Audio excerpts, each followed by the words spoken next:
அன்பை நம்ம தேடி தேடி தேடி போகக்கூடாது. தேடி தேடி போனா அன்பு நம்மளை விட்டு தூரம் போயிட்டே இருக்கும். நம்ம எதுக்கு தேடி போகணும்? ஒரு உண்மையான ஒரு ஆண்டவருடைய பிள்ளை எல்லாம் அன்பை தேடி தேடி எல்லாம் போக மாட்டாங்க. என்ன நேசிக்கிறியா, என்ன நேசிக்கிறியா, என்ன லவ் பண்றியா, இல்ல என்ன என்ன என்கிட்ட பேசுவியா, என்கிட்ட ஒரு மணி நேரம் பேசுவியா, எனக்கு சேட் பண்ணுவியா அப்படின்னு நம்ம கேட்க வேண்டிய அவசியம். அந்த லெவலுக்கு நீங்க போக கூடாது, அந்த லெவலுக்கு போக கூடாது.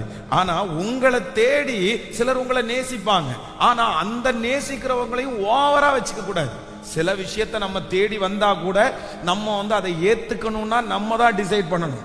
என்ன தேடி வர்றது எனக்கு வேணுமா வேண்டாமான்றத நான் தான் டிசைட் பண்ணணும். அவங்க தேடி வர்றாங்கன்றதுக்காக எல்லாத்தையும் நம்ம வாங்கிட முடியாது. அதுலயும் ஆண்டவருடைய சித்தம் நமக்கு இருக்கணும். அப்ப இன்னைக்கு ஜெபம் பண்ணும், ஆண்டவரே என்னுடைய நிலைமையை நீங்க சீக்கிரமா மாத்தணும், என்னுடைய சூழ்நிலையை சீக்கிரமா மாத்தணும், என்னுடைய தொழில ஒரு அற்புதத்தை கர்த்தர் செய்யணும். இனி நான் தேடி அல்ல, அது என்ன தேடி வரும். உதிக்கிறவனுடைய வெளிச்சத்தின் இடத்திற்கு ராஜாக்கள் ஜனங்கள் நடந்து வருவார்கள், நடந்து வருவார்கள். அற்புதம் உங்களை தேடி வரணும், அதிசயம் உங்களை தேடி வரணும், சுகம் உங்களை தேடி வரணும், உயர்வு உங்களை தேடி வரணும், வருமானம் உங்களை தேடி வரணும். ஹல்லேலூயா. எத்தனை பேர் ஜெபம் பண்ண போறீங்க? எத்தனை பேருக்கு இது புரியுது? எத்தனை பேருக்கு புரியுது?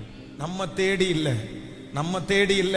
நான் நம்புறேன் ஆண்டவர் உங்க கூட இருக்கிறதுனுடைய மிகப்பெரிய அடையாளம் என்ன தெரியுமா?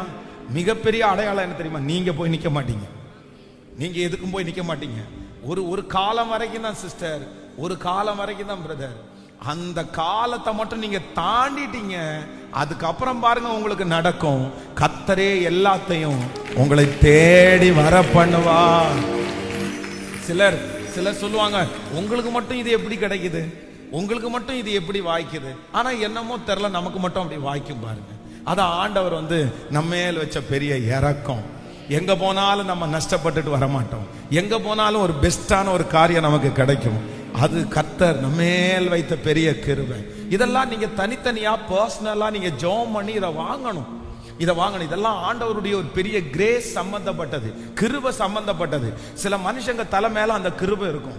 ஆனா சில மனிதர்கள் பாருங்க, எங்க போனாலும் அது அவங்களுக்கு வாய்க்கவே வாய்க்காது, எங்க போனாலும் அவங்களுக்கு கிடைக்கவே கிடைக்காது. ஒருவேளை அப்படிப்பட்ட சூழ்நிலையில இங்க நீங்க இருக்கலாம். ஆனா அந்த சாபத்தை ஆசீர்வாதமாய் மாற்றுகிற கர்த்தர் நம்மேல் இருக்கிறார், நம்மேல் இருக்கிறார்.